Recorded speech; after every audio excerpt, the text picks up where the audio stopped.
আসসালামু আলাইকুম এভরিওয়ান, সবাই কেমন আছেন? আলহামদুলিল্লাহ, আপনাদের তো ভালোবাসা, আমিও ভালো আছি।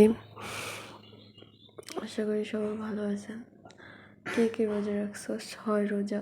আবার ভুললো না, রমজান চলে গেছে, ঈদ গেছে, আবার কিসের রোজা? 6 রোজা যারা যারা রাখছো তাদের জন্য শুভকামনা। আর আমাকে আজকে খুব রোজা ধরছে, তারপরে একটু ভয়েস ওভার দিলাম। চলো, কালকে কী কী রান্না করলাম আর কারা কারা আসলো আমার বাড়িতে সব মিলিয়ে আজকে একটা ছোট ব্লগ নিয়ে আসলাম। আশা করি তোমাদের কাছে ভালো লাগবে। আর তোমাদের কাছে লাইক চাবো না, কারণ তোমরা লাইক করো না, চাই আর লাভ নাই। কমেন্টও ঠিক করে করো না। একটু রসুন বাটা দিলাম, পরিষ্কার পানিতে মুরগিগুলো কেটে নিলাম, পরিষ্কার পানিতে ধুয়ে তারপর রসুন বাটা, মরিচ বাটা দিলাম। নিজে হাতেরটা দিলে ভালো হয়।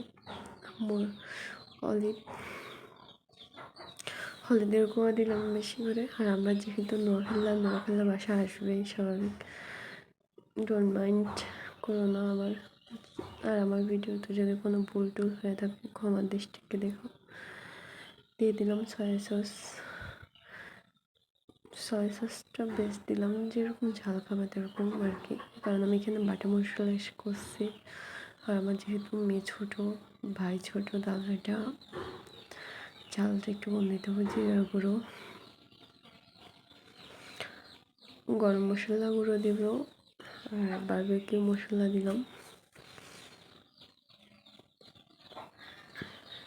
বারবিকিউ মশলা দিলাম আর একটু লবণ স্বাদ মতন দেবে। একটু লেবু দেবো, কারণ আমি ভয়েস ওভারটা একটু লেটে দিচ্ছি, তাই একটু গোলমাল হচ্ছে।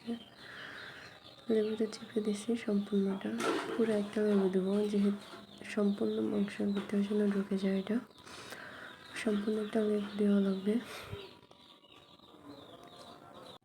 সম্পূর্ণ লেবুটা দিছিলাম। আমি ভয়েস ওভারটা একটু অফ করছিলাম, কারণ এখানে আজান দেওয়া ছিল, পরে কপিরাইট দিবে। একটু পাখার হাওয়া হলো কপিরাইট মারে এখন, সব জায়গায় শুধু কপিরাইটে দিয়ে এখন। আর আমার ভিডিও যদি কোনো অংশ ভুল থাকে, কোনো অংশ কথা আমি যদি গুছিয়ে না বলতে পারি, প্লিজ আমার দৃষ্টিতে দেখবেন ইউটিউববাসী। ইউটিউব, আমরা এখানে সবাই কাজ করি, তো ভুল থাকলে একটু দেখিয়ে দিবেন। আর একটু সর্ষের তেল দিলাম আমি, যে কোনো তেল অ্যাড করলেই হয়, সর্ষের তেলটা দিলে ভালো হয় আর কি।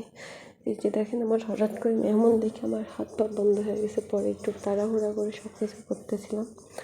আর আমি এটা মাটির চুলাতে করবো, বাকিটা তোমরা দেখতে থাকো, কারণ আমার ভয়েস ওভার দিতে ভালো লাগে না। আর সামনের দিকে আমি চাইবো তোমাদের কাছে নতুন নতুন একটু গল্প নিয়ে আসতাম। গল্পগুলো দেখতে যদি ভালো লাগে থাকে, পরের থেকে আমি আবার গল্প দেওয়া শুরু করবো। যে একটু তেল ব্রাশ করে নিয়ে তারপর মাংসের পিসগুলো দিয়ে দিছি।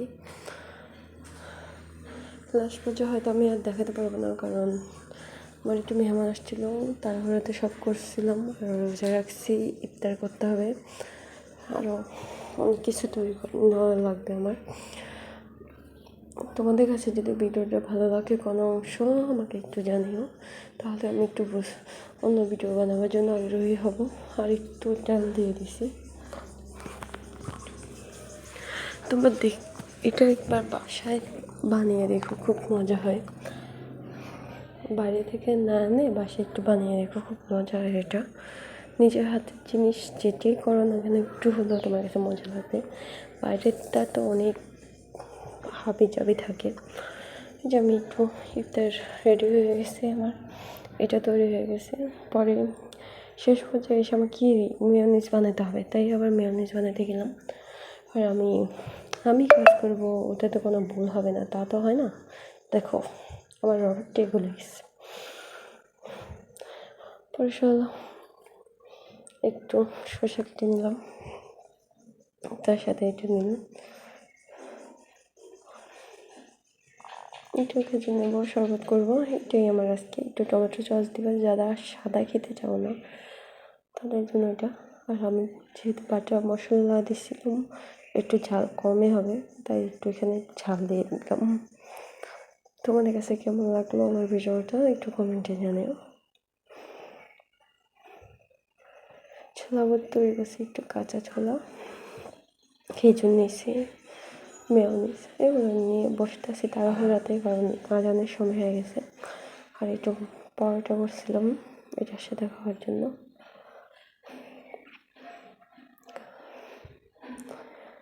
আমার যদি কোনো অংশ ভিডিওটার ভুল যদি থাকে একটু আমার দৃষ্টিতে দেখো।